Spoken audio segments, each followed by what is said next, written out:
Bonjour et bienvenue à Horror Podcast Québec. Cette semaine, on s'attaque à un gros morceau du cinéma d'horreur. Là. Je le mettais tout le temps à part, puis je savais que Seb allait hésiter, mais là, je me suis dit, let's go, on y va. On écoute Psycho 1960 de Alfred Hitchcock, le maître du suspense. Seb, comment t'as trouvé? Je pense, je me trompe pas, c'est ton premier Hitchcock, right? Nomme d'autres de ses films pour voir. Je suis pas sûr, mais je pense que oui. Je suis pas certain que oui. Admettons, je te dirais là, The Bird, qui me vient en tête. Sinon, il y aurait North by Northwest, Non plus. Rear Window, Non plus. The Lady Vanishing, si je me souviens bien, c'est de lui aussi. Non plus. T'as un peu là, North Il y a by pas Northwest. Vertigo aussi. Oui, Vertigo, c'est lui. Ouais, Vertigo, c'est lui. Mais je dis ça comme si je le connaissais, mais non. Oh non, c'est ça, Vertigo. Ouais, je l'ai jamais vu, mais bon.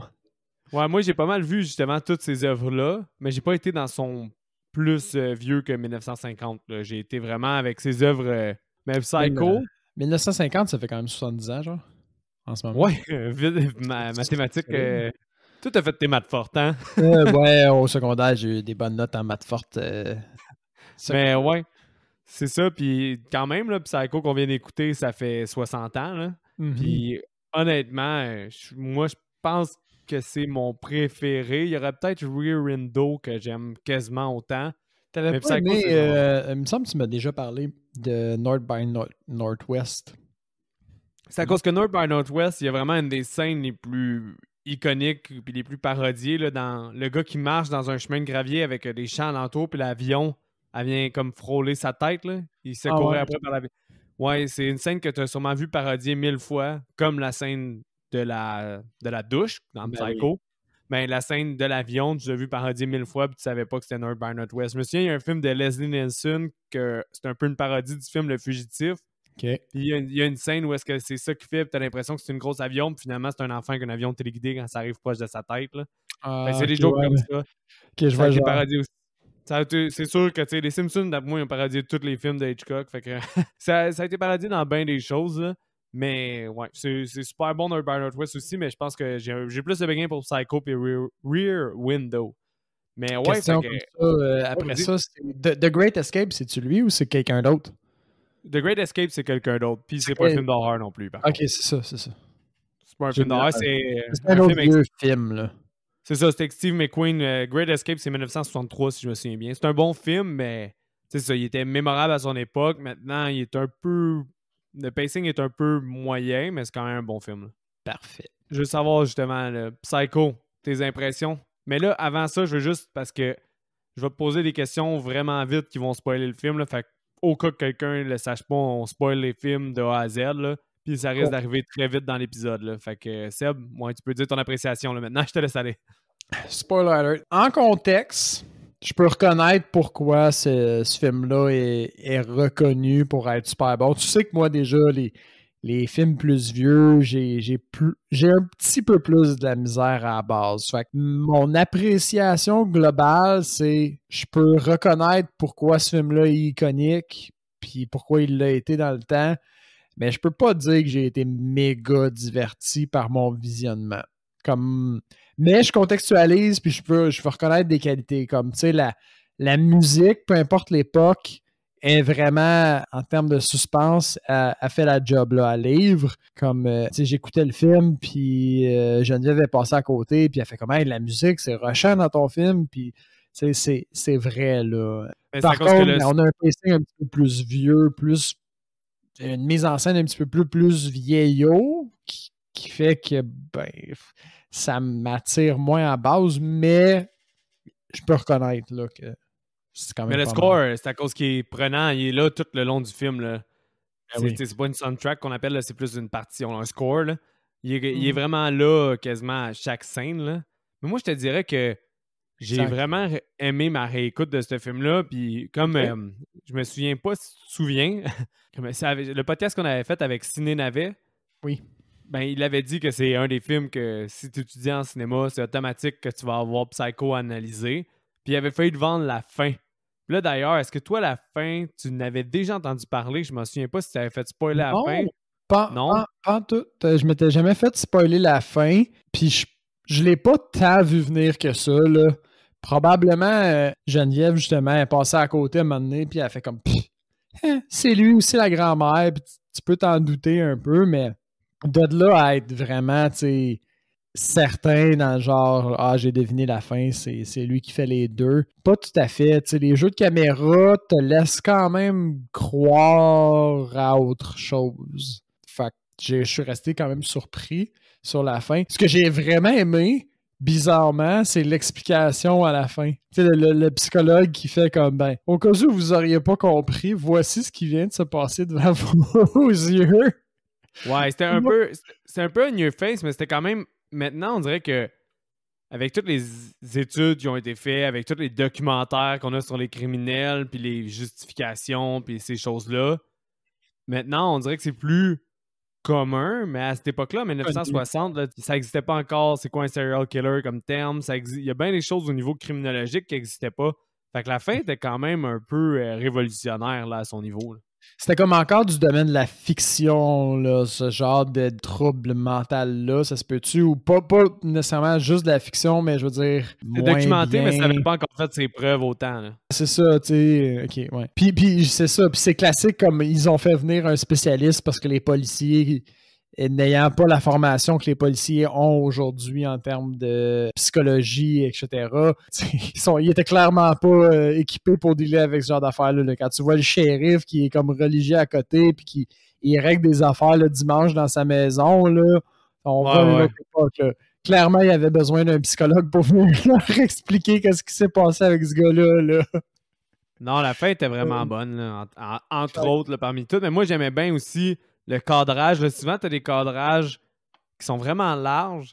Puis après ça, il fait un zoom sur un visage de personnage, comme un des meilleurs zooms de visage de personnage qui exprime ça. Selon moi, c'est la scène où est-ce qu'il est suivi par le policier, puis le policier est à l'extérieur du concessionnaire sur son auto. Ouais. Ben, c'est vraiment hot quand ils font des zooms sur son visage avec ses lunettes. Il y a plein de moments comme ça qui sont cool. Sinon, tu vois qu'il comprenait vraiment le langage cinématographique. C'est peut-être pour ça qu'il est d'un coup. Mais entre autres, exemple, quand Norman il y a un rendez-vous avec Marion, ben pas un rendez-vous, là, mais il la rencontre dans sa pièce de. Dans le parloir. Ouais, c'est ça. Tu vois toujours qu'il y a un animal de proie empaillé en arrière. Fait que dès que tu vois Norman, il y a une espèce de, justement, un oiseau de proie. Un oiseau qui est en arrière. empaillé, là. C'est ça, mais qui est empaillé, ben, qui est derrière lui dans le cadrage. Puis que tu vois que c'est lui qui parle à sa victime. Puis dès que il commence à parler de sa mère avec elle, l'oiseau s'en va du cadrage. T'es-tu sérieux? Ouais, puis il y a plein d'éléments comme ça qui sont intéressants.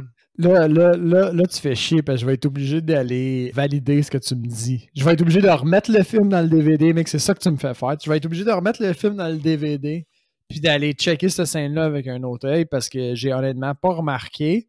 Puis c'est un peu probablement ça qui arrive. Tu sais, tes yeux, ils interprètent que c'est lui le tueur à cause de ce genre de message caché-là. Là, je me souviens bien, il y a comme un hibou comme full les ailes déployées, les griffes à l'avant là, quand il parle avec Marion, alors que probablement là, que maintenant que je le sais, une autre scène où il parle de sa mère, on voit plus rien. Parce qu'il est vraiment mis de l'évidence. Là. Il est quasiment autant dans le cadrage que Norman. Puis la caméra est placée pas de façon face à face, là, typiquement américain. Il est comme placé un peu en dessous de lui. Fait que, quand tu vois un cadrage vraiment inhabituel comme ça, d'un gars que il y avait bien des films sous sa ceinture. Là. Hitchcock, là, il y en avait en motadie. Mais tu sais qu'il y a quelque chose qui se trame. Là. Fait qu'il y a plein d'éléments comme ça. Puis veux pas aussi. T'as une scène de maître. Tu sais, pour cacher la nudité, mais en même temps essayer de montrer le plus possible parce qu'en 1960, un meurtre comme ça, c'était assez intense. Ouais, je sais. La scène de la douche aussi est quand même impressionnante à décortiquer. Là. La scène de la douche est quand même pas mal. Comme je disais, Geneviève, justement, est passée une autre fois pendant que j'écoutais le film, puis elle était comme « Mais t'écoutes pas un film d'horreur? » Puis là, je m'excuse, j'ai mis de sa voix, elle n'a pas vraiment cette voix-là. Là. Non, c'est ça. Je l'exagère, OK? Mais, tu sais, elle me disait, t'écoutes pas vraiment un film d'horreur. Puis là, j'étais comme, mais parler standard de l'époque, montrer un meurtre de façon aussi explicite, ça relevait de l'horreur. Puis je pense que plus tard, la fin aussi, là, avec Il y a comme un jeu de caméra où on voit la face de Norman avec une espèce de crâne là, comme effet spécial, je vais dire, en double fond, ou je sais pas c'est quoi le mot approprié, mais ça aussi, c'était comme un élément d'horreur qu'aujourd'hui, comme tu vois pas ça dans un drame, mais c'est pas qualifié comme de l'horreur, mais à l'époque, c'est sûr que c'était plus que du suspense. Là. On venait de toucher à des thèmes loin de la portée, je pense. C'est ça la différence, c'est la portée. Aujourd'hui, on parle de ces choses-là, puis on a une ouverture qui est différente. Ouais. Puis aussi, je trouve qu'il y a une petite nuance, un espèce de petit aspect gothique qui est traité. Je trouve qu'à chaque fois qu'on voit la maison sur la colline, on dirait un peu un esthétisme gothique, là, de vieux châteaux, de choses comme ça. Elle est comme en surplomb sur le motel. Ouais. Right? Elle est plus haute, puis c'est vrai qu'elle fait vieux manoir, un petit peu, je vais dire, hôtel. Pas hôtel, mais justement, manoir mystique. Là. Gothique, je pense que t'avais le mot, ouais. Mais je sais pas si tu le sais, il y a 4 autres films reliés directement là, à ce film-là. Là. Ben, c'est une question que j'allais te poser. Le Bates Motel, j'ai déjà vu ça dans des couvertures de d'autres films. Là. Ça a été repris, là, ce nom de motel-là dans d'autres films, right? Il y a un téléfilm qui s'appelle Bates Motel, puis il y a aussi une série télévisée avec la fille dans The Conjuring. Puis sinon, toi, c'est dans The Departed, c'est la psychologue de DiCaprio. C'est avec cette actrice-là. Puis dans le fond, c'est ça. Ouais, Vera quelque chose. Mais en tout cas, Bates Motel, c'est une série qui a tout repris un peu un prequel. C'est avant Psycho de 1960. Là. Fait que t'as une série, mais t'as aussi 4 autres suites qui s'appellent Psycho. Là. Psycho 1, 2, 3, 4. OK. Ah ouais, il y a des suites à Psycho. Pourquoi? Ouais, là, parce que c'est un film culte, fait que c'est sûr qu'il fallait qu'il y ait un avant puis un après, mais je veux dire, moi, j'aime ça. J'aime ça quand il y a un début puis une fin à mes histoires. J'aime ça quand il y en a tout le temps un de plus. À un moment donné, si ça fait plus de sens, ils sont obligés de twister des affaires. Les suites sont vraiment intéressantes parce qu'ils ont toutes des thématiques ou des éléments qui sont intéressants puis on dirait qu'ils justifient la suite. Je trouve que Psycho, c'est une série d'horreur qui est un peu moins regardée parce que Psycho 1 est tellement une œuvre forte puis fort dans le monde du cinéma qu'on oublie les autres. Mais ça reste quand même une saga qui se défend. Là. Chaque film est quand même intéressant puis ils valent quand même une écoute selon moi. Là. Parce que Psycho 2... Ouais, Psycho 2, c'est vraiment sur la réhabilitation. Parce que Norman, il retourne en société après être guéri. C'est ce qu'on croit là, comme société. On croit en la réhabilitation. C'est un peu comme le système est basé là-dessus. Là. C'est pour ça que, exemple, nous autres, là, c'est 25 ans un meurtre, mais tu crois qu'après 25 ans, avec de la thérapie et des choses comme ça, la personne peut être correcte. Le 2, c'est sur la réhabilitation. Le 3, c'est un peu, on dirait qu'il profitait du boom des slashers. Mais c'est vraiment hot comme film parce que c'est Anthony Perkins, je pense, son nom. Celui qui joue, en fait, Norman. Il a réalisé le film. Wow. C'est quand même cool. Il y a quand même une belle énergie au film parce que tu vois que c'est un projet qu'il voulait faire. Là. Mais c'est ça, Anthony Perkins, c'est ça son nom. Mais en même temps, il y a des scènes comme un moment donné, il y a une espèce de Gino qui vient à son motel. Puis là, il couche avec une fille, puis il joue avec la lumière, puis ça fait vraiment penser à Blue Velvet de David Lynch. Là. Fait que mais ça compte pas avec le reste du film. Là. Fait que t'as une scène vraiment de David Lynch weird avec des personnages puis de l'éclairage fucké. Mais ça dure juste 5 minutes. Après ça, tu vas à d'autres choses. Il y a plein d'éléments de première réalisation. Fait, le film est quand même drôle à écouter. Puis en plus, moi, quand j'étais jeune, je l'écoutais. Le 1 était comme pas gratuit sur Illico, mais le 2 puis le 3 étaient gratuits. Fait que j'ai souvent écouté le 3 parce qu'il y avait plus de gore. Fait que j'aimais plus ça quand j'étais jeune. Puis le 4, c'est un prequel. Puis c'est avec dans Hunting of Hill House. Puis sinon, on a parlé aussi dans l'épisode sur Motadi de marde, je l'ai sur le bout de la langue, Dr. Sleep. Celui qui joue le Jack Nicholson. Là. Dr. Sleep, Jack Nicholson. Voyons, c'est le kid dans E.T. C'est quoi son nom? Ouais, exactement, mais c'est cet acteur-là qui joue Norman Bates quand il est jeune. OK. Fait que tu vois la relation avec sa mère dans ce film-là, puis c'est pourquoi il l'a tué. Puis tu vois, je viens de pogner aussi Bates Motel là, sur la piste que tu avais lancée. Puis ça vient de ruiner mon recast pour Norman Bates. Dans le sens où c'est une assez bonne idée, là, l'acteur qu'ils ont choisi. Là. Ils ont choisi Freddie Highmore, qui a une face de kid éternel, là, probablement. Là, même quand il va avoir 60 ans, il va avoir l'air d'en avoir 20, ce gars-là. Là. Ouais, il joue dans l'émission de Good Doctor, puis on dirait que j'ai aucune crédibilité à le voir docteur. Là. C'est le kid de Charlie et la voyons, je vais le dire. Charlie et la chocolaterie. Ouais. On a vraiment de la difficulté avec notre diction. On va prendre des cours. C'est ça, fait que ça a l'air intéressant, ça, Bates Motel aussi. Mais avant, ouais, puis les reviews sont vraiment bonnes. Là. Je me suis fait conseiller aussi de temps en temps. Là. Mais sinon, le scénariste, c'est Joseph Stefano qui a écrit le scénario par rapport au livre de Robert Bloch. Puis sinon, ce scénariste-là, c'est lui qui a scénarisé aussi Psycho 4. Fait que le Psycho 4, pour te donner une idée aussi, c'est Mick Garris qui l'a réalisé. Puis Mick Garris, c'est lui qui a fait le film sur les chats là, tueurs qu'on a écouté. Là. Les chats Sleepwalkers? Ouais, Sleepwalkers. Psycho 4, il y a vraiment un dynamisme intéressant, là, puis aussi un autre côté très incestueux. Fait que je me dis que Mick Garris... Ouais, c'est ça. Dynamisme intéressant, c'est positif ou c'est plutôt négatif ou plutôt positif? Ah, mais moi, je trouve que Mick Garris, il va pour le divertissement puis pas tant pour le contenu. Mais ses films, je les trouve très divertissants, Mick Garris. Le Critters 2, je l'adore.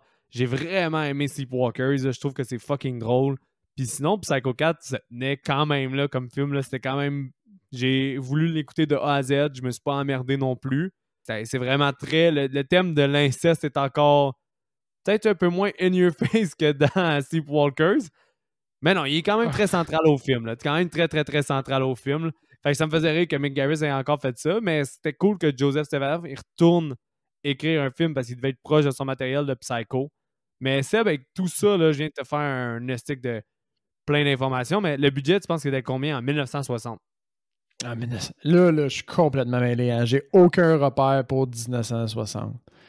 Mais je connais pas, je sais pas si les acteurs qui sont dedans étaient connus pour l'époque, puis même si je le savais, au final, je sais pas. 30 000 c'était gros en 1960. La fille a carry 40 000 puis même 40 000 aujourd'hui, c'est fucking gros. C'est 352 000, j'ai checké. Aïe, aïe. Ok, wow. Enfin, je sais pas. Moi, je vais caler genre un 500 000 budget total. J'ai l'impression que c'est une grosse production pour 1960, 500 000. Là. Ouais, t'étais proche, 800 000. Puis, Alfred Hitchcock, qui était quand même très connu. Là. Ouais, je savais pas non plus il se casait où par rapport à sa filmographie, là, genre On the Rise ou On the Top. Ben, On the Top, là, c'est dans ses derniers films, puis sa réputation était déjà là, puis il était en feu. Là. Mais Box Office, 32 millions. What? Ouais, mais tu sais, le film a dû rester 2 ans au cinéma. 32... Là. Ah, ok, ouais, mais tu sais, même par les standards d'aujourd'hui, 32 millions, c'est legit en crime. Ouais, c'est un bon retour. Bon, pour l'époque, c'est malade, là. Fait que ça, guide-nous donc dans Psycho. Ça commence avec de la musique intense. J'ai noté ça. Direct, la première scène, la musique, je suis comme, ouh, c'est envahissant. Il y a beaucoup de violon, beaucoup de rythme. Ouais. Puis comme tu dis, c'est vraiment une trame sonore plus qu'une. Je sais pas c'est quoi l'autre terme. Tu as dit une playlist, pas une playlist. Une soundtrack. Une soundtrack. C'est plus facile en anglais à cause des Oscars et des choses comme ça. Une soundtrack, c'est vraiment plus de la musique, mais une trame sonore, c'est vraiment un score, c'est vraiment un musicien. Comme exemple, Hans Zimmer qui va faire ta trame sonore pour ton film. Hans Zimmer, il fait des scores pour Christopher Nolan. Souvent, c'est ça, exactement. Mais là, c'est un très bon score. Pour vrai, là, moi, je l'adore. Là. Psycho, ça m'a... Oui, il est un peu envahissant par moments, mais à d'autres moments, il fait vraiment le mood du film. Là. Ben, je dis, il est envahissant. Ça commence, puis, tu sais, c'est intense, mais c'est pas...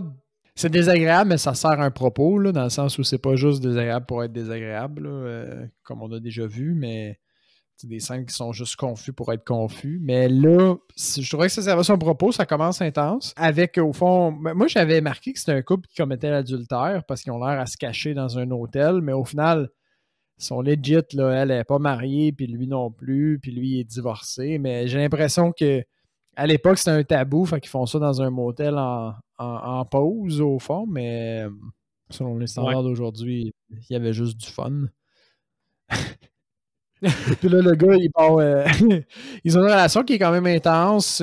Puis même pour le temps, j'ai l'impression que c'est du borderline nudité. Je sais pas pour le temps si c'était osé comme scène. Quand tu voyais des brassières pointues de même, c'était osé. Ouais, c'est ça. T'sais, pour nous autres, c'est pas choquant, mais c'est pas rien non plus. C'est minu quand même, mais c'est quoi? C'est même pas PG-13, là, des filles en brassière de nos jours? Ouais. Non, c'est... C'est-tu PG-8, il me semble? Pas 8 ans et plus? Aux États-Unis, ça n'existe pas, mais nous autres, dans notre système de classification, ça existe. Là. Nous, c'est général, 8 ans, 13, 16, 18. Ouais. Eux, c'est PG, puis ils mettent mild violence, ou ils mettent des commentaires en dessous, mais c'est PG, PG-13, R-rated, X-rated. Fait que c'est ça. Puis là, on comprend par leur interaction que le gars, il a des dettes. Puis qu'eux autres, ils s'aiment, mais lui, il est pas prêt à être marié parce qu'il a encore des dettes à payer. Quel nul, ce mec! Quel nul, ce mec! Mais il a l'air quand même à son affaire, mais il a l'air à s'être fait un peu avoir. Là, toi, t'as peut-être pas remarqué, mais on voit la dynamique de ce couple-là. Puis après, quand Marion s'en va travailler, quand elle rentre dans son bureau, tu vois un homme dans la rue. Puis ça, c'est Alfred Hitchcock. Puis Alfred Hitchcock, il est dans tous ses films presque. Il fait tout le temps des petits caméos de même. Caméos tout le temps? Ouais, un gars dans The Bird, je pense qu'il sort d'une animalerie avec des chiens. Dans celui-là, il fait juste attendre l'autobus sur le bord de la rue, etc. Là. Moi, j'adore ça. C'est comme un timestamp, au fond, là, de cette personne-là dans son œuvre. Puis en plus, c'est le fun quand t'es capable de le remarquer, puis que c'est juste un petit peu plus dark que comme... Voyons, c'est quoi déjà son nom? Le gars, le dessinateur de Marvel qui est dans tous les films de Marvel. Stanley. Il fait un caméo à chaque fois. Stanley. Tu sais, c'est vraiment hot que Stanley a fait un caméo dans tous les films de Marvel durant le temps qu'il y avait des films de Marvel. C'est vraiment cool, mais c'est quand même hot aussi quand le réalisateur fait un petit caméo. Il faut que tu le connaisses un petit peu là, pour le reconnaître. Là. C'est une petite preuve un peu de tes connaissances. T'es juste assez geek genre, pour regarder ce film-là quand tu vois le réalisateur popper. Là, puis tu le reconnais. C'est quand même hot aussi quand le réalisateur se donne un rôle un peu plus gros comme Tarantino que dans Django, il se fait exploser avec des dynamites. C'est sûr qu'il voulait juste se faire exploser par des dynamites puis il s'est dit « Ah, je vais faire ce rôle-là. Je suis capable, man. Ça va être drôle de me faire exploser. » Ouais, ou tu sais, ouais, c'est ça. Ou quand il se caste là, dans le personnage le plus awkward au monde, dans Dust Till Down, là. Ouais, mais là, ça, c'est un plus gros rôle. Là. C'est peut-être une question budgétaire aussi. Là. Il peut prendre un peu du budget en prenant un plus gros personnage. Peut-être. On sait pas. Bref, au fond, elle retourne travailler, c'est ça. Puis là, il y a l'espèce d'homme, je vais l'appeler le Texan. Ouais, c'est un bon indicatif. Il flirte avec Marion. Puis il monte de l'argent, puis là, il donne 40 000. Puis c'est comment qu'il dit ça? Il dit « Je transporte jamais plus sur moi que la somme que je suis prêt à perdre. » Ouais, quelque chose comme ça. Là, il brague vraiment qu'il est riche, mais raide, puis il dit « Je paye cash.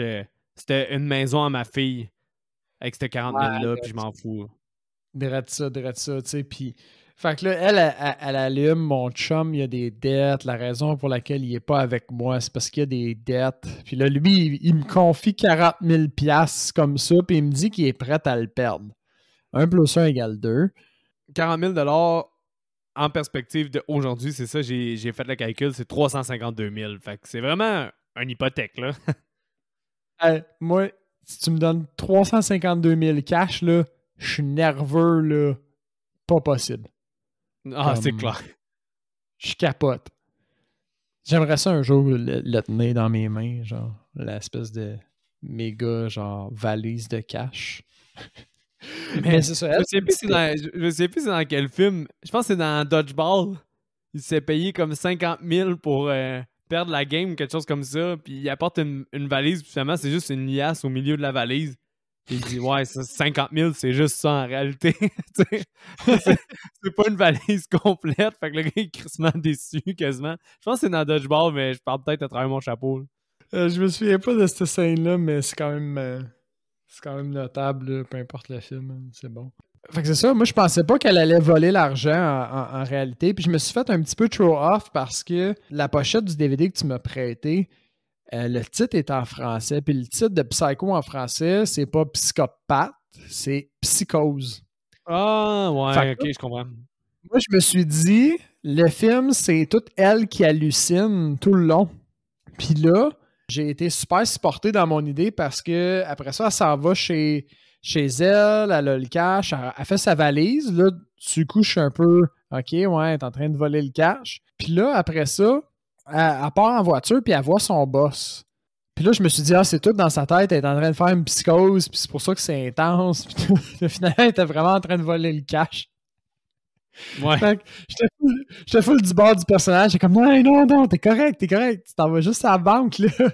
Relax, je sais que c'est beaucoup d'argent. Ah, Finalement, c'est tout fait une idée préconçue, là. ben oui, parce que, tu sais, c'est tellement iconique, puis tout. Puis je me suis dit, bon, un élément d'horreur, OK.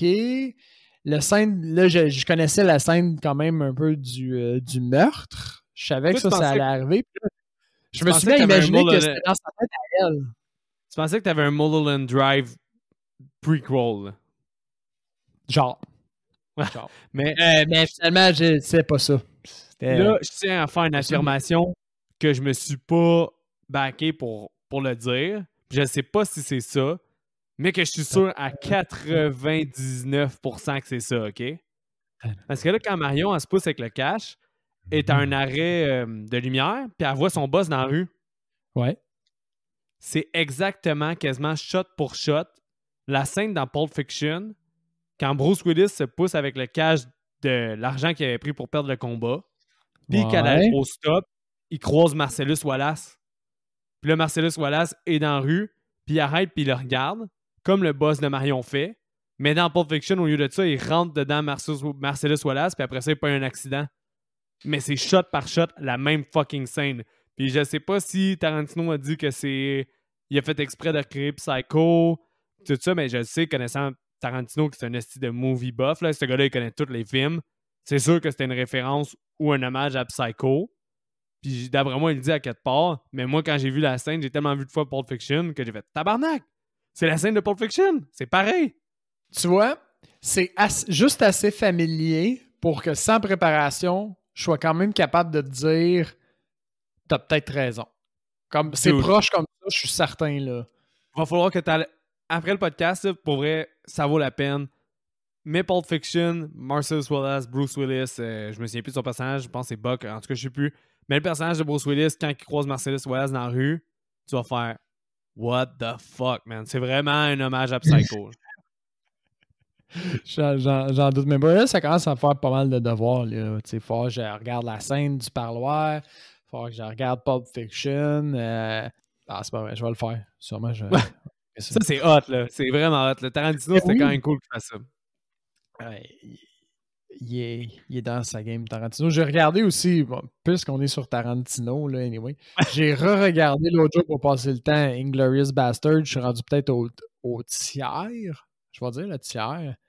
Qu'est-ce que c'est bon, ce film-là. Je l'ai parti, moi, je me suis dit, il me semble que c'était le fun. Je vais juste l'avoir en background. Je vais faire d'autres choses. Puis j'ai tout lâché. Je suis en train de regarder le film encore.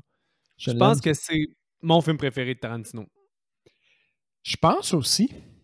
C'est tellement bon comme film, là. Il y a tellement une dynamique hot. Puis comme, mettons, Kill Bill a une dynamique vraiment hot, mais exagérée. C'est vraiment un exercice de style qui fait Kill Bill. Tandis que on dirait que dans Inglourious Bastard, c'est juste bien dosé pour le storytelling, mais l'exercice de style est hot pareil. La narration de multiples points de vue puis multiples personnages qui se croisent au climax, c'est comme juste assez subtil, mais juste assez à point pour que t'embarques, tu sais, que ce soit pas trop tiré par les cheveux. C'est. En tout cas, Inglourious Bastard, si vous l'avez pas vu encore, là. Wow! Ouais, c'est fucking bon, man. Moi, ça fait rire que tu dises ça parce que il y a 3 semaines, j'ai écouté Django. Puis j'avais comme un bon feeling de Django, mais mauvais en même temps. J'avais pas réécouté depuis le cinéma, fait depuis 2012. Puis c'est à cause que j'arrêtais pas de dire au monde que Django, c'était juste une pâle copie d'Inglourious Bastard, mais qui était bon pareil comme film, mais que ça emprunte beaucoup trop à la quête, au personnage de Christopher Waltz, puis à bien d'autres éléments à Inglourious Bastard. Puis en réécoutant, je continue à être dans cette optique-là. Je trouve que c'est un super bon film pareil. Tous les films de Tarantino sont bons. Ça reste que quand il va à Candyland, il y a un esti de ralentissement dans le film. Mais tu sais, il y a des personnages fucking hot. C'est hot quand ils mettent du rap, man, puis que Jamie Foxx décolle tout le monde. Il y a un des meilleurs exemples de la force de Tarantino avec le dialogue. Quand tu as Christopher Waltz qui explique la différence entre Affidazen puis d'autres choses, puis qu'Affidazen, tu revois quelqu'un, puis sinon, quand tu dis adieu, ben, tu veux plus rien savoir. Puis que là, quand Jamie Foxx revoit le cadavre de Christopher Waltz, tu dis Affidazen. Selon moi, c'est du gros masterpiece de scénario. Mais quand même, niveau cinématographie, niveau originalité, Tarantino a fait des meilleurs films. Puis j'aime plus Hateful Eight que Django, moi, personnellement. J'ai vu Hateful Eight. Ah, c'est vrai, man, c'est ta guilt shame list. Fuck you. En plus, man, c'est tellement... Moi, il y a 3 films là, que mon mode hiver là, embarque, là, puis qui peut les alterner à chaque 2-3 ans. Là. The Shining, The Thing, Hateful Eight. Oh man, dis-moi pas ça. Là, à cause de ça, là, je vais être obligé de canceller tous mes plans, man, pour le regarder en fin de semaine, juste à cause que tu me dis ça. Parce que là, tu viens de le comparer à 2 gros noms. Là. La prochaine tempête de neige, là, si tu veux me mettre dans le mood, tu vas avoir le même mood que The Shining ou d'autres films comme ça. C'est un film de tempête de neige puis d'isolement. Là. Nice. Là, je suis content. Anyway, back to the matter at end. Ouais, elle se fait intercepter par la police. On pourrait s'en aller là. Ouais, elle se fait intercepter par la police. Puis là, tu vois que c'est là que tu vois que c'est une autre époque où, en tout cas, il est picture un peu plus mou que le policier, je parle. Ça se passe pas comme aujourd'hui, mettons, en termes de rapport de force. Là. Il demande ses papiers, puis elle a clairement l'air suspicieuse. Là. Comme 110%, je laisse pas cette personne-là partir. Mais 110%. honnêtement, c'est pas pour rien qu'elle suit, justement. Là. Ouais. Mais il y a suit-tu? Il fait-tu? Parce que, tu sais, elle le regarde, puis là, moi, j'étais encore dans ma thèse que c'est elle qui est en psychose, puis elle fait rien de mal. Ouais. Puis elle voit des problèmes partout, puis elle fait vraiment juste comme s'en aller. On voit la police sortir de la route, pas au même endroit qu'elle. Fait que c'est implicite que soit il a été chanceux, puis il a retombé dessus plus tard dans la journée, soit il a vraiment fait une job de filature. Là. Je sais pas, man. Moi, quand je l'ai vu, peut-être j'ai manqué d'attention, mais je l'ai vraiment interprété comme il est retombé sur elle comme plus tard dans la journée, puis c'est elle qui a été un peu naze de ne pas s'arrêter plus loin. Là. Mais j'ai jamais regardé le film dans l'optique qui était paranoïaque comme toi, fait que j'ai peut-être pas analysé ça de la même façon. Ben, à partir de la scène du Carlotte, anyway, c'est pas mal clair qu'elle est coupable. Ouais. Parce que c'est ça. Rendu là. Elle s'en va acheter cash un autre char puis elle est très pressée. Puis même le gars, il dit c'est la première fois qu'on me met de la pression pour que moi, on m'achète un auto, puis pas que moi, je mets de la pression pour qu'il achète l'auto. Ouais, c'est ça. Puis il n'y a même pas le temps d'inspecter la voiture que la fille, elle veut partir avec une autre voiture. Ça, c'est quand même suspicieux à un autre niveau, là. Ouais, vraiment, devant les yeux de l'autre policier. Puis ça, je trouvais ça cool encore une fois, parce que quand elle quitte avec l'auto, t'as un peu la scène de transition, que tu vois juste le policier, le garagiste, puis un autre gars du garage, qui savent tous qu'il y a quelque chose qui marche pas là-dedans, puis qui font juste la regarder partir. Avoue, hein? Le policier, comme autant, il a une intuition quand même pas mal, parce qu'il s'est fait chier à la regarder, faire sa transaction tout le long, mais il est quand même responsable d'avoir absolument rien fait pour l'arrêter de partir. Ouais, clairement, mais en même temps... Franc, là, il rentre dans le cours pendant qu'elle sort, puis il flash pas ses lumières, il crie pas de la... Tu sais, il est en position d'autorité, là, c'est un policier, là. S'il dit « tu t'arrêtes », ça s'arrête, là. Il aurait clairement pu l'empêcher de partir. Mais sur quel motif? Il n'y a rien à ce moment-là, là. Je vais pas t'ostiner là-dessus, mais son intuition de policier serait sûrement une bonne réponse. Mais là, après ça, tu as une pluie torrentielle qui fait en sorte qu'elle doit s'arrêter puis elle s'en va au Bates Motel. Qu'est-ce qui est cool aussi, c'est que ça justifie qu'il peut se passer n'importe quoi à cet endroit-là parce que Bates, il est comme étonné de la voir arriver. Puis il dit que depuis qu'ils ont construit l'autoroute, puis personne passe par ces chemins-là. Puis elle, justement, elle passait par ces chemins-là pour éviter les grandes routes pour pas se faire arrêter. Fait que tu vois qu'il y a un endroit, une notion d'isolement, puis que ça justifie que Bates il pourrait tuer des gens, puis que personne ne le remarque. Là. Mais c'est pas clair, c'est pas implicite qu'il aurait tué d'autres gens dans ce film-là, il me semble, non? Non, c'est pas encore clair. Attends, je dis niaiserie parce que c'est implicite qu'il aurait peut-être tué son beau-père et ou sa mère. C'est dans sa conversation, tu peux lire qu'il a peut-être tué son beau-père. Ouais. Ça, c'est pas. C'est far-fetch un petit peu, là. C'est du genre de la théorie. Finalement, il me semble je me souviens pas si c'est confirmé à la fin, mais c'est pas clair. Il me semble que c'est confirmé à la fin qu'il a tué sa mère et son beau-père. C'est à cause qu'il y a beaucoup, beaucoup du complexe d'Oedipe dans le film. Là. Parce qu'au fond, là, elle arrive, on se rend compte que c'est la seule cliente du motel. Fait qu'il dit choisis ton truc, la chambre que tu veux, on s'en fout. On voit bien qu'elle n'a pas mangé, fait qu'il lui propose de manger avec elle. Puis il l'invite en fait à venir manger au manoir, mettons. Je vais l'appeler le manoir, là. C'est comme ouais, bon plan. À côté de sa place de vie. Puis là, bon, on l'entend avoir une conversation avec sa mère, entre guillemets. Sa mère qui veut pas inviter Marion à venir souper puis qui accuse son fils d'avoir des intentions à caractère sexuel avec elle. Avec cette jeune fille. Et puis, bon, finalement, il décide d'y amener un sandwich puis il l'invite à aller manger dans sa petite salle à côté de la réception, dans son motel miteux d'à côté d'autoroute. Ouais, puis c'est là qu'on a la conversation, comme je disais, avec l'animal de proie. Ils parlent les deux ensemble, puis justement, il parle de sa relation avec sa mère, parce que là, elle en a bien entendu le conflit avec sa mère. Il dit a mother's boy is his best friend. Quelque chose comme ça, c'est une phrase qui revient souvent, me semble. Ouais, il y a plein. Cette scène-là est hot, hein? Ouais, vraiment bonne. Elle est vraiment bonne. Elle est bien ficelée, même pour l'époque, je dois dire, elle est bien ficelée. Puis les thèmes qui disent, tu vois qu'il y a une thématique dans cette scène-là, puis il y a des confrontations qui sont un peu plus en sous-texte entre les deux personnages. Tu sais, elle parle de private trap, que les gens ils se prennent dans leurs propres pièges, puis c'est des pièges privés que eux se portent à eux-mêmes. Puis elle parle de sa situation à elle, au fond. Puis, exactement. Au final, c'est une grosse analogie par rapport à la situation dans laquelle lui-même s'est mis. Que ça, tu comprends juste comme un retardement, au fond, mais juste même du premier niveau, cette interaction-là est hot, tu sais, comme elle est en comme introspection, puis elle dit qu'elle s'est piégée elle-même, puis même à deux niveaux, dans le sens où elle est en train de voler 40 000 $, puis elle est comme prise son pattern de vie qu'elle n'aime pas, là, d'où son comportement radical.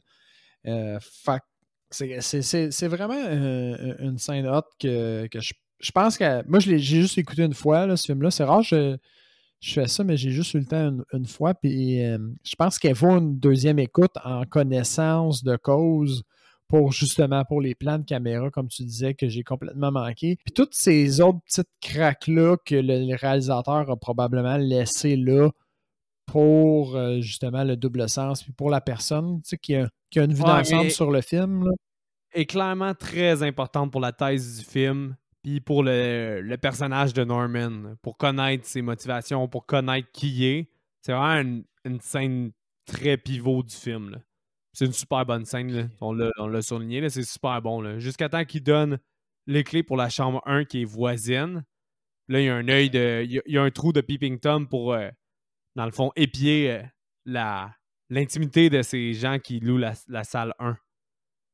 Là tu as comme la confirmation que c'est un bon pervers, au fond.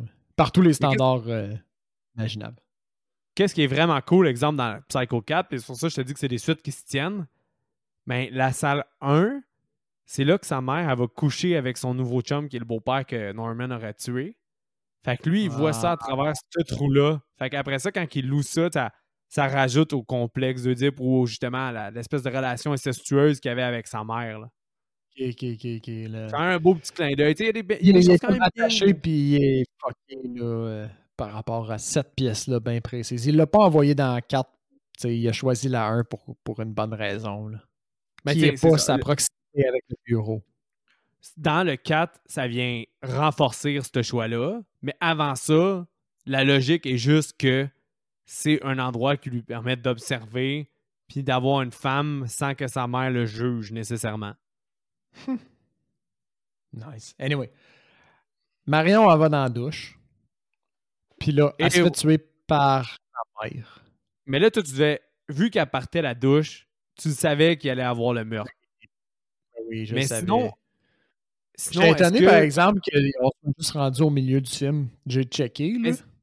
Si t'avais pas su la douche, là, c'est ça qui rend le film autant iconique aussi à la base, là, tuer ton personnage pivot puis central, je veux dire, pas pivot, mais c'est ton personnage central du film, à 50 minutes, moi, on dirait que ça me déstabilise d'un point de vue narratif. Mettons, je me mettais dans le point de vue, c'est vrai. Je sais pas qu'il y a une scène de douche, je sais pas qu'elle va mourir. Là, tu me tues cette fille-là à 50 minutes du film.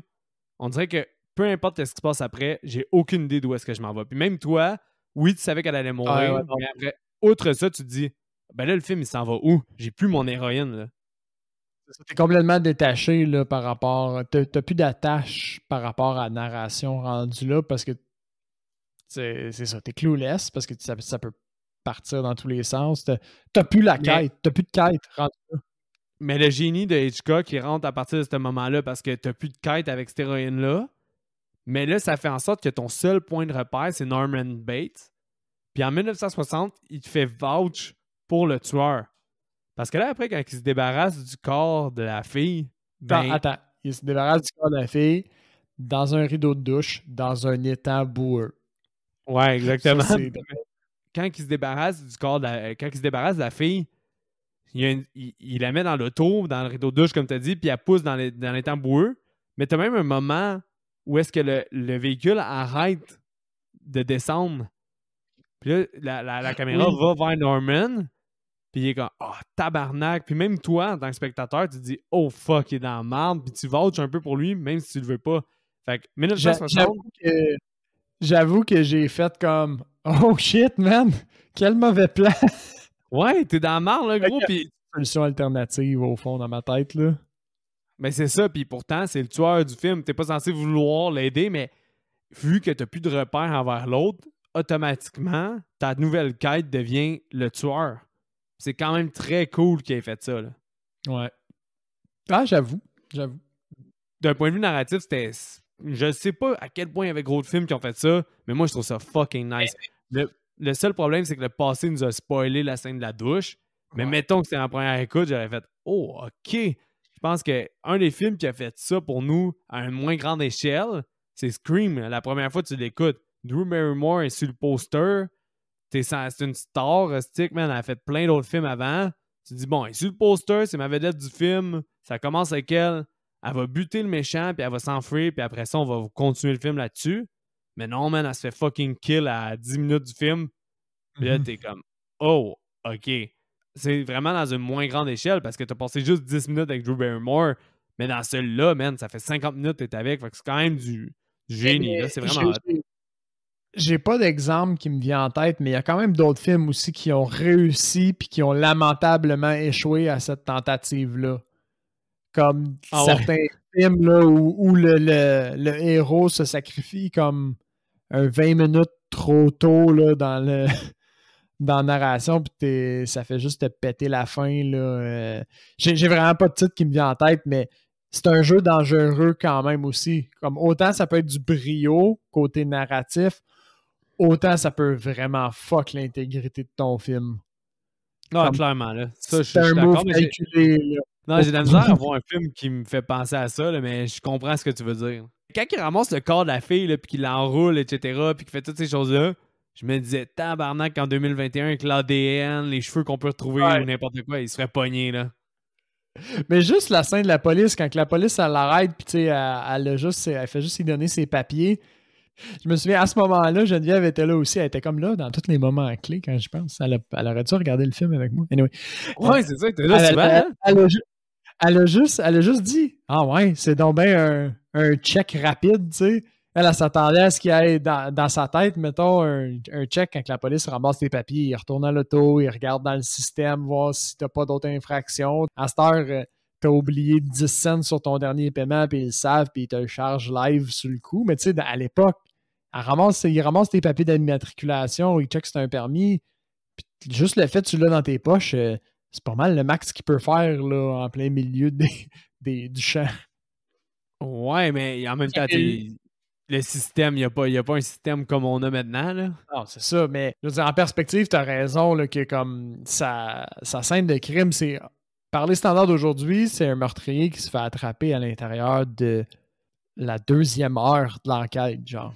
Non, ben, tu sais, peut-être pas à ce point-là, mais dès qu'ils savent où est-ce que la fille a été puis qu'ils ont ses déplacements, puis tu sais, maintenant, téléphone cellulaire, peu importe, là, ils vont vite voir qu'elle a été à ce motel-là, puis là, lui, il lave, man, toute sa scène de crime avec une fucking vieille mop, là, puis il a pas l'air de se donner plus qu'il faut, là. Ben, les tabous, là, d'après moi, il y aurait des traces, man, puis en dedans de 10 minutes, ils retrouvent le corps, là. Mais tu sais, je me doute pour vrai qu'on sait, là, que justement, c'est encore une fois, comme on disait avec la fin, que la psychologie puis tout ça, ça devait être révolutionnaire, mais en même temps aussi, camoufler un meurtre devait beaucoup plus être facile à cette époque-là que maintenant, là. Et il devait être moins exposé à ce genre d'affaires. Nous autres, des genre NCSI, puis les CSI, il y en a 1001, là, comme du monde qui ont fait des crimes, voyons, des scènes de crimes, c'était difficile, ça.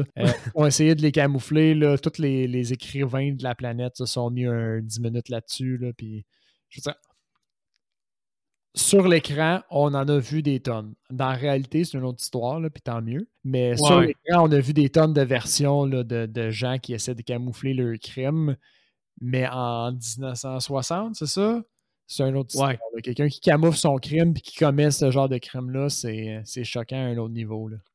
Mais ouais. Là, on se demandait justement où est-ce que le film s'en va. Norman se débarrasse du corps. Mais là, tu vois une transition avec le chum de Marion. Sam, qui rencontre la sœur de Marion. Lila. Qui se demande où est-ce qu'elle est. Puis détective Milton, qui vient en ligne de compte. Je sais même pas s'il dit son nom. Il l'appelle Arbogast. Mais, en tout cas, nom de famille. T'as une scène avec ces trois-là qui met au plan que le détective, au final, il est là pour l'argent. T'sais, c'est quelqu'un qui l'a engagé parce qu'il est parti avec 40 000 puis l'argent est disparu. C'est le Texan. Il veut rien savoir de la police, il s'en torche complètement. Il veut juste son argent. Mais qu'est-ce que je trouvais cool, c'est quand le détective ensuite s'en va à Norman Bates Hotel, ben, Bates, il est fucking stressé puis il est ses nerfs parce que lui, il sait qu'il l'a tué. Mais lui, il est juste là pour l'argent au final. Là. Il n'est pas là pour élucider une disparition ou un meurtre. Fait que je trouve ça cool que même ça aussi, au niveau scénaristique, c'est quand même le fun à regarder le fait que le mental de un n'est pas au même endroit que l'autre. C'était quand même le fun, le jeu de chat et souris, mais que les deux ne pensent pas qu'ils ont le même objectif. ça, j'avoue aussi que j'ai trouvé ça pas mal. Ce que j'ai moins aimé, c'est que le jeu où il est tellement maladroit, Norman, que par les standards d'aujourd'hui, mettons, en termes de film, c'est certain qu'il se faisait pogner sur cette interaction-là. Là. Puis ce que j'ai pas aimé, c'est qu'au final, le hunch du détective, c'est pas le fait que Norman il est off, c'est le fait qu'il a pas pu rencontrer la mère. Ça, ouais, là, mais ça l'a tillé, là. C'est parce que Norman, il capote, là, aussi, là. Un moment donné, il dit, je sais plus trop quoi, il dit qu'il il insinue, parce que, justement, une voix être bizarre. Fait que, tu sais, ça passe pas tant inaperçu parce qu'il voit être bizarre. Ouais. Puis il se dit, c'est une belle femme, toi, t'es tout seul, t'es isolé. Ça se peut-tu que t'aies voulu faire le bon samaritain et que tu sois fait avoir. Puis tu caches l'argent pour elle, puis tu la caches en même temps. Il fait comme s'il était complice / victime, c'est ça? C'est ça, il dit, c'est peut-être fait manipuler par elle. Puis là, quand il aime pas ça, il dit, tu sais, Norman, ça le pogne, là, ça le pique. Ouais. Puis là, il est comme, je voulais pas t'attaquer, je voulais pas attaquer ton manhood. Oui. Puis là, lui, il dit, je m'en fous, tu sais, si elle m'a fool, ben elle a pas réussi à fool my mother. Mais parce que c'est sa mère qui l'a tué pour Norman, c'est pas lui qui l'a tué. Ouais, c'est vrai. Fait que cette scène-là est quand même cool aussi, parce qu'il est pas dupe tant que ça, le détective, au final. C'est pour ça qu'il pense que la fille, en fait, il veut pas aller voir la mère nécessairement, il pense que la fille est cachée dans la maison. C'est pour ça qu'il y va. Ah, c'est vrai. Je pense que j'ai peut-être manqué un petit détail là-dessus, mais j'étais quand même vraiment juste content qu'il y ait un détective privé. Je sais pas pourquoi. J'ai trouvé ça tellement hot que, genre, entre en scène, moi, je suis le détective privé. Mais c'est à cause que le détective privé, il est comme easy peasy. Là. C'est le seul Il- personnage qui est un peu nonchalant. Ben, il est nonchalant parce qu'il, lui, au final, sa quête est nonchalante. Là. La fille, puis le gars, tu sais, la sœur, puis Sam, c'est passionnel. C'est genre, shit, je suis certain qu'il est arrivé quelque chose. Puis lui, Ouais. veut pas, il y a de la sympathie pour eux, mais sa job, c'est de pas les écouter, puis tu sais, de les prendre semi au sérieux. Fait que, je sais pas, moi, j'étais juste content de voir débarquer Colombo, man, puis il y a comme un changement de pace carrément, là, puis on passe en mode enquête, là, puis justement, comme tu disais, le clash un peu de point de vue. Tu sais, Mais les deux cherchent à éviter puis à se faire sortir un fait qui n'est pas du tout le même. Là. Puis ça, c'était c'est bon. ça, je trouvais ça vraiment hot. Mais son enquête a fini à brut quand il se fait stabber d'en face.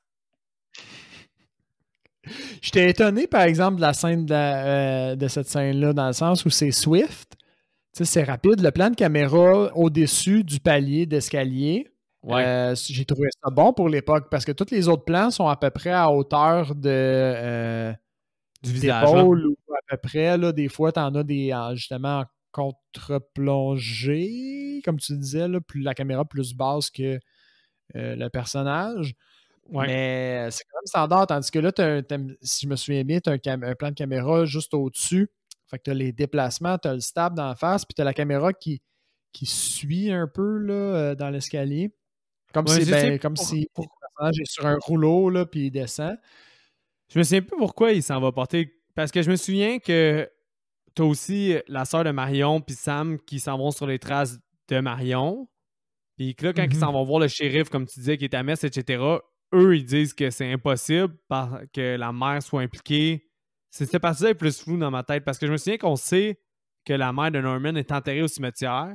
Puis qu'ensuite, on Ben, voit Norman descendre la mer ou avant, là. non, dans cet ordre-là, la mère tue Arbogast. Ouais. Ensuite, Lila puis Sam vont voir le shérif. Puis là, le shérif, il dit ben, c'est impossible que la mère soit impliquée parce qu'elle est morte. Je l'ai enterrée moi-même. Oh, mais c'est à cause qu'ils ont été à l'hôtel avant. Puis ils n'ont Eux pas autres vu leur sœur. sont allés faire un tour, mais je pense qu'ils n'ont pas vu Norman. Ils sont juste allés voir, puis ils ont vu personne. Parce qu'après ça, ils retournent Mais il me à semble qu'ils ont l'hôtel. entendu, ils ont entendu la mère parler ou quelque chose comme ça. Puis c'est ça qui leur met la puce à l'oreille qu'il faut qu'ils retournent à l'hôtel. Parce qu'il lui dit la mère est enterrée. Fait là, eux autres sont comme, ben, c'est qui qu'on a entendu? C'est possible. Mais cette partie-là est floue pour nous deux, là. Mais qu'est-ce qui arrive? C'est que Norman, il descend le corps de sa mère, qu'on sait pas encore que c'est un cadavre inanimé parce qu'il fait la voix de sa mère encore une fois, là. Oui, oui. Puis, tu sais, à ce moment-là, c'est tough de deviner la fin, je trouvais, parce que t'as les deux personnages qui sont dans la même scène en même temps. Ouais, Techniquement, là. c'est Tu ça, sais, ouais. alors Vrai. que, en perspective, tu sais qu'ils transportent un corps mort. Mais là, c'est ça. Leur hypothèse est que Norman, en fait, à Sam puis la sœur de Marion, ça serait que Norman aurait tué leur sœur pour avoir le 40 000 là. Puis garder le cash. Là, Sam, quand il retourne à l'hôtel, il distrait Norman puis il essaie d'avoir une conversation pendant que Lila, je pense, c'est ça son nom à la sœur de. Oui, Ouais, Lila, elle s'en va chercher dans la maison Madame Bates pour savoir où est-ce qu'est sa sœur. exactement. Puis Sam, il fait quand même une job de marde d'essayer d'acheter du temps C'est quoi, hein? à Lila, là, parce que Drad, il est hostile directement en commençant la conversation. Ouais. Puis moi, avoir été Norman, probablement, là, je dis ça là, off the top, là, mais probablement que j'aurais dit de crisser son camp. Non, mais Norman, il voit vite le subterfuge, là. Parce qu'il s'en Oui, va. mais Il dit, Chris, c'est où l'autre? Puis il s'en va tout de suite dans sa maison. c'est ça. Mais tu sais, Sam, il le confronte direct. Puis là, c'est là où tu vois un peu je vais dire, les valeurs du temps, là, tu sais, le manhood. Puis comme il l'attaque. Puis Sam, c'est un grand gars, gros, puis fier. Il a sa business. Puis genre, moi, je vais aller Ouais. confronter cet homme-là. Puis moi, je suis un homme. Puis je vais, tu sais, je vais vraiment en confrontation pendant que l'autre, elle cherche. Là, je trouverais ça clairement. un peu plus des valeurs un peu plus vieux jeu. Là, mais ça, c'est moins en subtilité. Pareil, comparé à tous les autres thèmes qui sont vraiment plus, je vais dire, d'avant-garde pour son époque, t'as ce petit bout-là qui est un peu plus conservateur là, dans sa dynamique de conversation. Conservateur, mais en même temps plus conservateur, mais en même temps plus réaliste aussi, selon l'époque. Ouais, plus réaliste pour l'époque. Ben oui, ça c'est sûr. Ça c'est certain. Fait que c'est pas off. Non, c'est pas off. J'ai dit ça? Non, mais on dirait que tu t'en allais vers ça. C'est pas off, c'est typique. Ouais. Mais en tout cas, il découvre, là, il allume, puis il se dit, Chris, c'est où la fille? Puis il s'en retourne dans la maison pour chasser la demoiselle Lila. C'est là que, justement, comment t'as réagi à découvrir le cadavre? Je trouvais ça cool. Ouais, c'est hot, hein? Ça m'a fait chier parce que je l'avais pas tant vu venir que ça, que la mère était morte. Dans le sens où, mettons, mon cheminement, ça a été les premières interactions, je me suis dit, le gars puis la mère, c'est la même personne. Puis j'avais comme ce feeling-là au début. Puis finalement, le restant du film a réussi à me convaincre autrement. Toi, dans le fond, c'est le plan où est-ce qu'il s'en va, justement, que tu vois les deux dans la même scène, qui s'en va porter sa mère au sol, c'est ça que t'as floué. Ah ouais, complètement. Ouais, puis avec raison, là. C'est pour ça que la finale est quand même iconique, là. Eh ben, elle est bonne. Puis là, j'ai reconnu mon élément d'horreur dans le corps mort, puis le gros plan avec la musique qui est encore une fois envahissante là, à ce moment-là. Ouais. Puis j'ai aimé la finale, l'explication du psychiatre. Là, Parce que toi puis moi, on est pareil. On n'aime pas ça quand c'est trop in your face, puis t'as pas besoin de m'expliquer le plot twist. J'aime ça avoir, ma petite fierté de l'avoir deviné. Mais là, il n'y avait plus rien à deviner, mais on me l'a quand même expliqué de long en large. Puis j'étais quand même satisfait de me le faire expliquer parce que la scène est cool. Ouais, puis cet acteur-là qui joue le psychologue, je sais pas si c'est un acteur classique ou connu, mais pour le peu de temps qu'il est là, il est quand même convaincant. Ah ouais, il honte la pièce. Vraiment, là, il narre un bon résumé. Il prend en charge, là. Mais ouais, c'est ça qui clôt Psycho de 1960, là, puis je trouve quand même que c'est un très, très bon film. Ouais. Fait que sur ce, Seb, c'est quoi ta note? Puis est-ce que tu recommandes ce film-là? Okay. Ah, mais avant ça, je veux m'ouvrir une petite bière, par contre. Je te coupe souvent aujourd'hui avant que tu te lances dans tes idées. Tu pas juste commencer par je vais m'ouvrir une petite bière au lieu de me dire hey, je te donne la parole. Ah, attends, non. Parce que je me suis dit, je vais ouvrir ma bière, verser ça pendant qu'il parle. Non, mais là, je me suis dit, je veux qu'on entende le petit clic-clac. C'est chiant, tu fais juste me dire, vas-y, non. Vas-y, non. Wow. Mais là, tu peux y aller. J'ai 2 notes. J'ai 2 notes.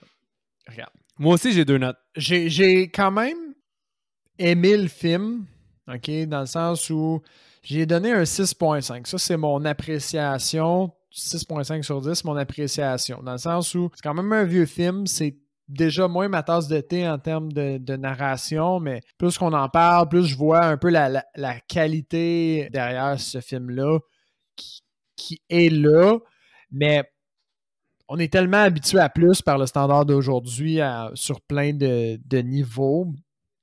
Puis c'est une expérience que j'ai, fait que je peux pas nier que c'est un 6.5 sur 10 en termes d'expérience. Mais avec un pas de recul en contexte, c'est quand même une très belle œuvre. Puis c'est pour l'époque où c'est sorti, je suis capable de me mettre en contexte que ça devait être assez intense puis quelque chose d'assez gros comme film au moment où il est sorti. Fait que comme ma note contextuelle, je peux reconnaître un 8 sur 10, peut-être même un 9, en termes de masterpiece, de contrôle de sa caméra, comme on a dit, puis de ses plans, puis de sa narration, puis de la trame. Pour l'époque, c'est incroyable.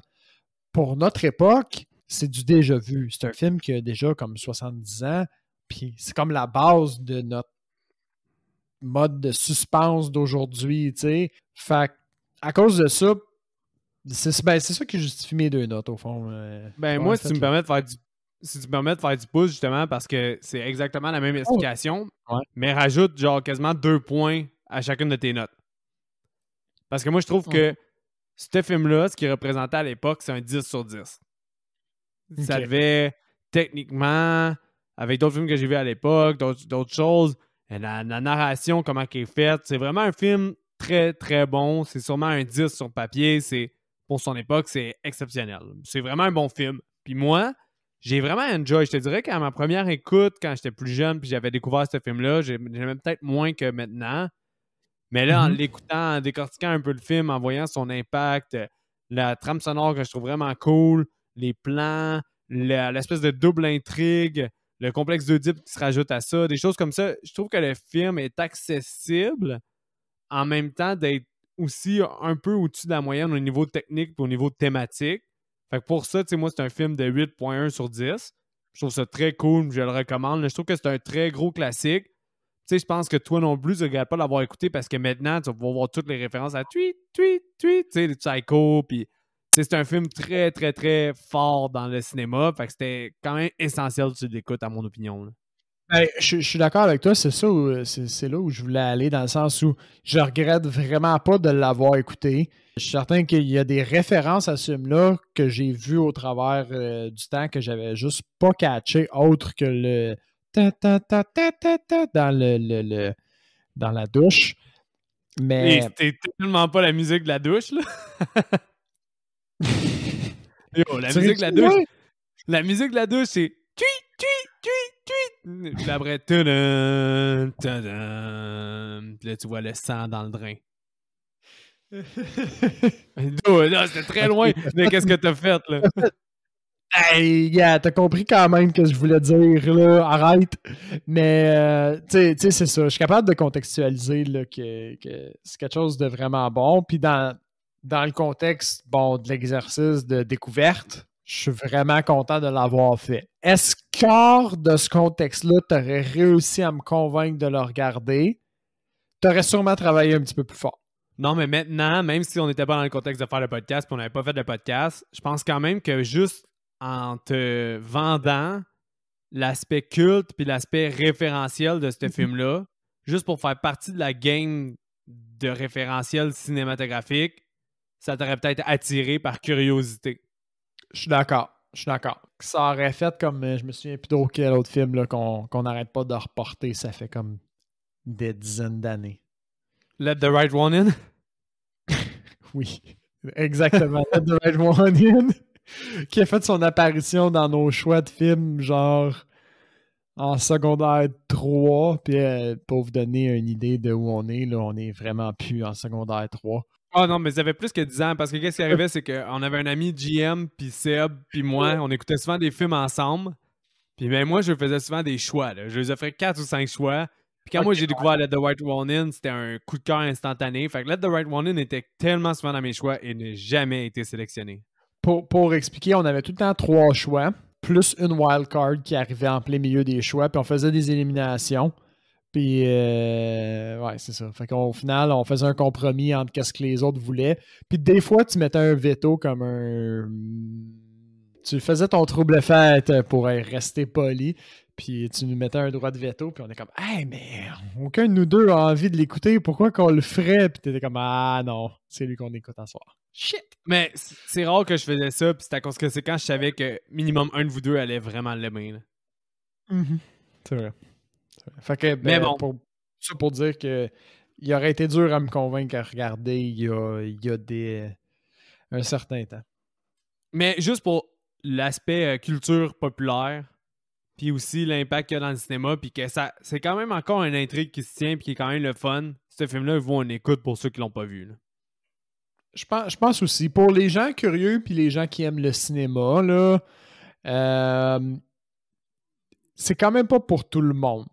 Je pense. Ben, juste à cause que c'est un plus vieux film, puis il y a vraiment des gens qui ont un gros dédain. Moi, à la base, j'ai quand même plus de la difficulté à regarder un plus vieux film. Mais je suis assez fan, tu vois, moi je suis sur la ligne, je suis assez fan de cinéma, puis assez curieux pour le regarder, puis dire comme « Ah, tu sais, je reconnais la qualité, puis je suis capable de la mettre en contexte, cette œuvre-là. » Mais il y a des Ouais. gens qui ont plus de difficulté à faire ça. Si vous regardez, vous autres, un film des années 1980 puis vous êtes comme c'était de la pure merde, écoutez pas ça. Parce que vous Mais allez avoir l'impression de brûler 1h40 de votre temps clairement. dans le vide. Là. Vous allez vous emmerder puis vous n'allez pas être d'accord avec nous. Probablement avec raison. Là. Avant que je Pour... te challenge, mettons, avec IMDB, là, j'ai une Ouais. question pour toi. Étant plus rebuté, tu as un peu plus de la misère avec les vieux films. Entre, Mhm. entre Psycho puis The Night of the Living Dead, que je t'ai présenté aussi, lequel t'as le plus aimé? Oh, bonne question. T'aurais-tu la garder pour une entrevue une autre fois? Elle était excellente, celle-là. Parce que... Ouais, Euh... Crime, c'est tough. Je pense que j'ai été plus immersif dans ce film-là que dans Night of the Living Dead. Dans Night of the Living Dead, on est tellement habitué à genre les zombies un peu plus Gore, un là. autre niveau de zombie que j'étais pas tant confondu, tandis que là, la trame sonore t'as fait quand même plus rentrer dedans. J'ai moins. Puis honnêtement, la qualité d'image, là, nous autres, on l'a sûrement regardé en remasterisé Full HD, là, toi puis moi. Ouais, Là. on a l'édition Blu-ray 50e Puis, anniversaire. j'ai noté la qualité d'image, man. Là. Tu vois le jeu de caméra, puis le focus qui se fait au bon endroit. Là. Des fois, il y a des zoom-in, puis tu vois vraiment comme l'intention derrière le zoom, puis l'image, là, puis j'étais vraiment surpris de la qualité, puis je suis pas sûr qu'on avait ce niveau-là non plus quand on a regardé Night of the Living Dead. Fait à m'écouter parler, je pense que le choix est facile. Là. C'est Psycho over Night of the Living Dead. Par contre, j'ai pas Ouais. haï regarder Night of the Living Dead. Il y avait comme des bases, je trouve, de films de survivalisme, d'apocalypse, de zombies qui étaient bien jetés, puis super bonnes, puis super classiques. Mais mettons, je pense Euh, que c'est deux gros morceaux des années 60 que tu as eu à écouter, puis je suis satisfait avec ta réponse. Les prochains, peut-être plus vieux films qu'il va falloir faire éventuellement, c'est peut-être aller dans Universal Monster, puis des choses comme ça. Là, vraiment, Universal Monster que je vois, mais à part de ça, dans la culture populaire, je pense que Psycho puis Night of the Living Dead étaient vraiment... Psycho pour les slashers était fort, puis Night of the Living Dead pour tout le genre de zombies, puis justement surnaturel que l'horreur peut englober. Là. Mais c'était deux gros checklists que t'as faites. Nice. Je suis Fait rendu que un si pro. j'étais... C'était-tu Ouais. comme mon green belt? Ouais, c'est pas encore ta black belt, là, mais mettons que ça te fait évoluer. Là. Je pense qu'il manque vraiment les Universal Monster ou ben on y va avec le Hammer. Mais même moi, Hammer, j'ai pas vraiment pataugé dedans. Là. J'ai écouté juste des Dracula de Hammer. Là. Ok, nice. Mais Universal, j'ai fait le tour de toutes les. Mais moi, quoi que. Hey, je mens. Les Universal, t'as regardé Wolfman puis Mummy avec moi. Ah oui, c'était la fois au cinéma, là. On se rappelle Ouais, tous. ouais, Le, le vieux.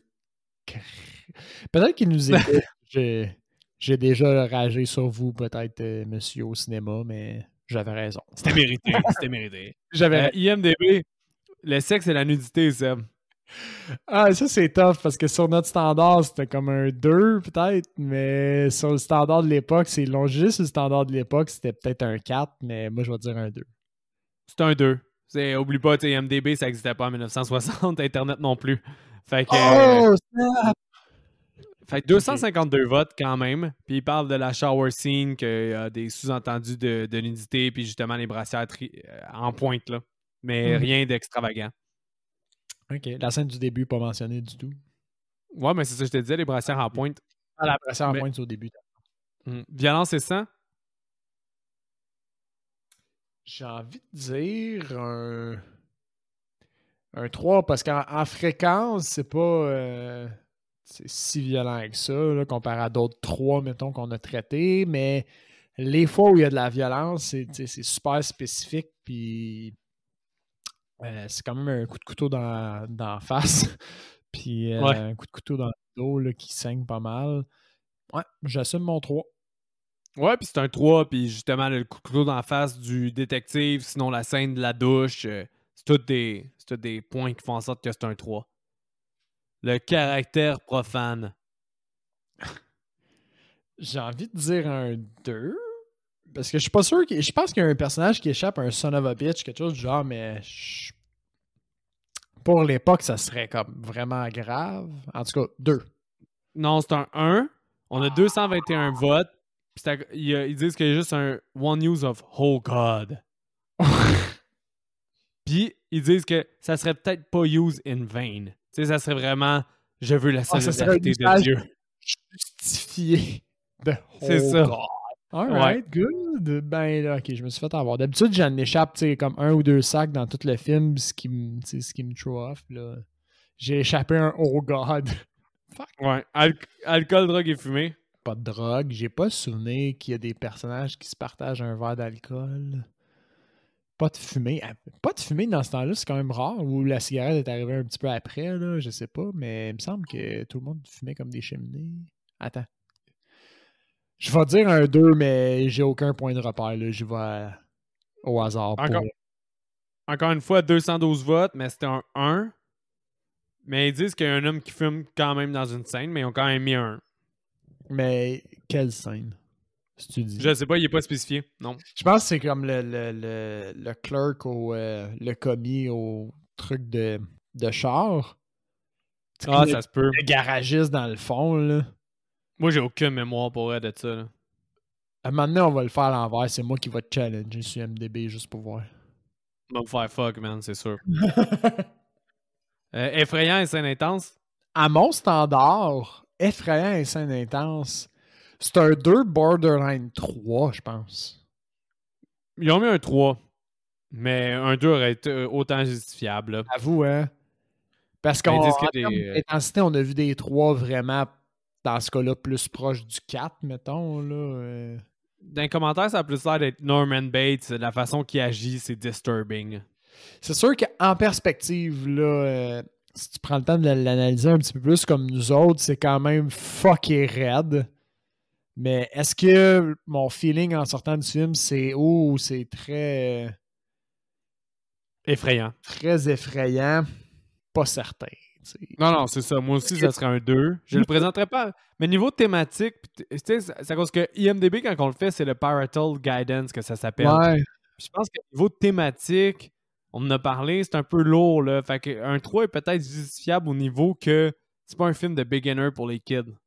Non, j'avoue. Puis tu sais, ce qui reste d'arriver, c'est que je sais pas à quel point un kid trop jeune, il va juste pas catcher l'aspect double personnalité. Puis tout de même, si c'est expliqué à la fin, ça va juste y passer outre. Fait qu'il y a comme une zone, d'après moi, là, où le kid est juste assez vieux pour comprendre que c'est vraiment weird. Puis là, ça va le throw off.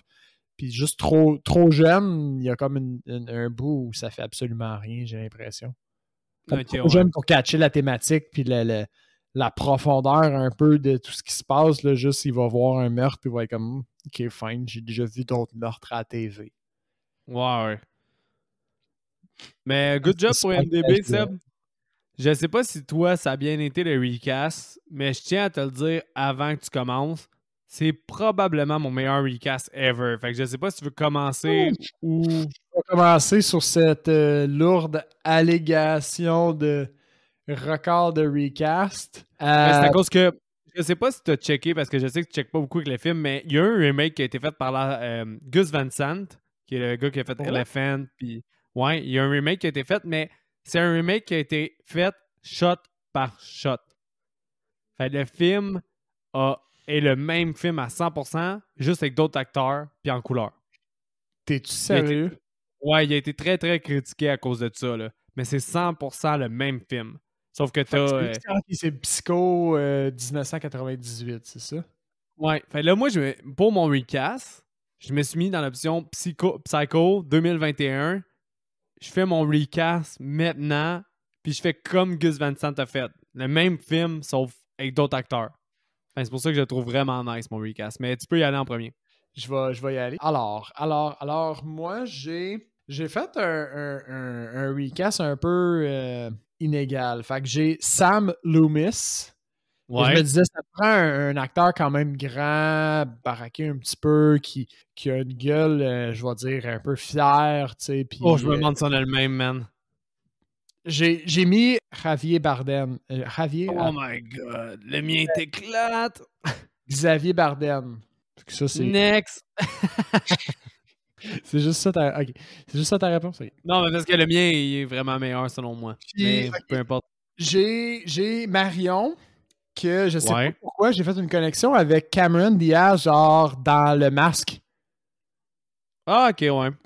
C'est peut-être une connexion un peu weird ou un petit peu stretch, mais même genre de maquillage, même genre de face, mais elle aurait pu le faire, là, la fille un peu, tu sais, good looks, mais qui s'enfuit, puis bon, Cameron Diaz. Puis mon dernier, un peu correct, je trouve aussi, là, c'est Norman Bates. Je l'aurais recasté par Ben Whishaw.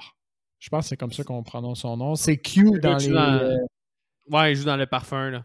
Puis Il joue Q dans le dans parfum, James Bond. il joue Grenouille, puis il joue Q dans les James Bond les plus récents. Parce que dans le parfum, notamment, ben, il y a une petite tête bien creepy, puis il y a un regard un peu froid, tu sais, de psychopathe. Ah non, mais c'est ton meilleur, il est très bon. Très bon recast, celui-là, pour vrai. Lui, je le trouvais facile à mes yeux, mais il est quand même de qualité. Fait que... Il est vraiment bon, là. C'est sûr que là, toi, t'as mis ta propre barre vraiment haute, là. On va pouvoir en discuter. Fait que... Mais tu m'as déstabilisé avec ton dernier recast, là. Fait que là, je me pose des questions si mon choix qui serait meilleur ou le tien. Fait que déjà, t'as quand même accompli quelque chose. Mais bon. Je tiens juste à souligner que t'as écarté Xavier Bardem du revers de la main, là. Ok, ben je vais tout de suite y aller. Xavier Bardem se fait péter parce que mon recast est meilleur, parce que je fais une version 2020 de shot par shot de Psycho. Je mets Henry Cavill. Hey, fuck off. J'y ai pensé, puis je me suis dit, mais... Non, Ben, il est mieux, là. Il est mieux que Xavier Bardem. Oui, t'as raison, là. Mais j'y ai pensé. Il est plus jeune, plus good looking, avec le physique de l'emploi, parce que Sam, il est quand même en shape, etc. Le good guy traditionnel américain, Henry Cavill, c'est Superman. Good guy traditionnel américain. Je te l'accorde, il est meilleur que le mien. Mais j'y avais pensé. Just for the record, j'y avais pensé. Ben, quand tu mettais tes points vers l'avant, j'étais sûr que tu t'en allais là-dessus, mais bon, peu importe. Parce que j'y avais pensé. C'est pas clair, c'est pas compliqué, j'y avais pensé. Après ça, j'irai avec Norman Bates. Le tien est excellent. J'ai du 30 les deux. Là, ça serait des nuits d'insomnie pour savoir lequel que je voudrais pour être mon Norman Bates. Mais j'ai mis Andrew Garfield. Ah oui, ok. Parce qu'il fit, man. Il fit. Puis j'étais vraiment... Je trouvais ça tough parce que on dirait notre vision d'un psychopathe, c'est une personne qui a des problèmes puis tout. Puis c'est une personne un peu en extrêmement, right? Fait qu'on imagine tout le temps, nous autres, une personne qui est petite, puis tu sais, un peu avec un visage. Fait qu'Andrew Garfield, ça fit, il y a un petit gabarit. Fait que tu te dis, ce gars-là, tu le soupçonnes pas d'être un tueur, mais c'est un tueur. Même chose avec mon acteur, mais la réalité, c'est que les acteurs dans ce temps-là, tu sais, c'était tous des gens baraqués, tu sais, des hommes, là. Puis quand tu regardes l'acteur qui joue Norman Bates, man, il est carré pareil, là. Puis il est grand, man, puis il est carré. Fait que j'étais vraiment hésitant à cadrer Il a un visage d'enfant, par contre. Il a un visage un peu plus juvénile. Ça t'as raison. C'est ce qui fait, au fond, que Andrew Garfield, il est pas mal. Puis son niveau d'acting est à point. Fait que je vais quand même déclarer le mien gagnant par orgueil, mais good. Sinon, une, c'est un peu plus obscure, là, mais c'est une nouvelle actrice qui est en immersion. C'est Betty Gilpin. Betty, Gilpin. Gilpin, ça serait ma Marion. Puis elle est vraiment on the spot quand tu vas aller la voir, là. Oh, attends, dans quoi on l'a vu, elle? Dans Glow. Oh. Bien joué. Ouais. Je suis d'accord. Ouais, je la trouvais bonne. Puis c'est ça, dans Glow, elle est vraiment cool. Puis elle ferait vraiment la lady un peu. Elle rappellerait le vibe des années 60, mais en même temps de hone son personnage de femme un peu plus forte, là. Fait qu'elle, je la trouvais quand même cool. Sinon, sa sœur, c'est plus elle, en fait. Je me trompe dans les noms parce que c'est tous des noms que je connais un peu moins, mais que c'est toutes des actrices qui commencent à prendre de plus en plus de place. Mais sa sœur, en fait, qui est Lila, ça serait Vanessa Kirby. Puis Vanessa Kirby, là, elle joue dans le nouveau film le Pieces of a Woman. Puis elle joué dans une Mission Impossible Fallout aussi dans The Crown. Fait que Vanessa Kirby, ça serait ma Lila. C'est-tu bon, ça, Piece of a Woman? Je l'ai pas encore écouté. OK. Ça a l'air un peu lourd, là, comme film. Là. Ouais, hein, faut que tu sois prêt à regarder un vrai drame, je pense. Hein? Ouais, c'est ça. Là. J'ai écouté, ce film-là. Là. j'ai écouté Malcolm and Mary parce que le réalisateur de Assassination Nation, qui est Assassination Nation, j'ai vraiment trippé. Il a fait ce film-là aussi. Puis c'est juste une chicane de 1h45 d'un couple. Il y a des points positifs, il y a des points négatifs. C'est fucking in your face, ça c'est le point négatif, mais le jeu des acteurs est vraiment hot. Mais en tout cas, Long Story Short, c'est un autre film. Pour Lila, c'est bien. Moi, j'accorde des points à ça pas mal. Ouais, c'est pas pire, hein? Sinon, mon dernier, qui est le détective, Milton, c'est Dexter Fletcher. Il joue dans Lock, Stock and Two Smoking Barrels. Dexter Fletcher, c'est lui que je mets comme détective. Nice. J'avais oublié l'existence de cet acteur-là. Mais je l'imagine, là, justement, là, juste comme genre casual, poser des questions, là, puis être genre, ah ouais. Quelqu'un ça serait mon... était là. Ah ouais. Pas mal. Ça serait mon cas s'il fallait que je fasse Psycho 2021. Là. Shot pour shot. Ouais, je le trouvais quand même hot, là, le cast. Là. Je me sentais très confiant quand je le faisais. Ben, avec raison, là. Henry Cavill. Quel flash. You dick. C'était sûr que ça va arriver comme année qu'on va avoir le même, puis on est vraiment pas passé loin cette fois-ci, pour vrai. Ben, c'est déjà arrivé une fois. Je me souviens plus c'est lequel, par exemple. Je me souviens plus quel épisode. Je pense que c'est The Blob. The Blob, c'est arrivé une fois. Moi pis toi, on avait Sam Rockwell. Mais oui, nice. Ouais, fait que c'est ça qui conclut Psycho 1960, donc une pierre angulaire du cinéma que Seb devait faire dans sa progression. Je suis bien content qu'on l'ait fait. Seb, le mot de la fin? Comme d'habitude, suivez-nous sur les réseaux sociaux, partagez la page, partagez les épisodes, envoyez-nous vos commentaires quand vous êtes d'accord ou pas d'accord avec ce qu'on dit à propos d'un film. Envoyez-nous vos suggestions, comme d'habitude, on les lit tous puis on répond à tout le monde. Ça nous fait plaisir d'interagir avec vous. Attention à vous et bonne semaine.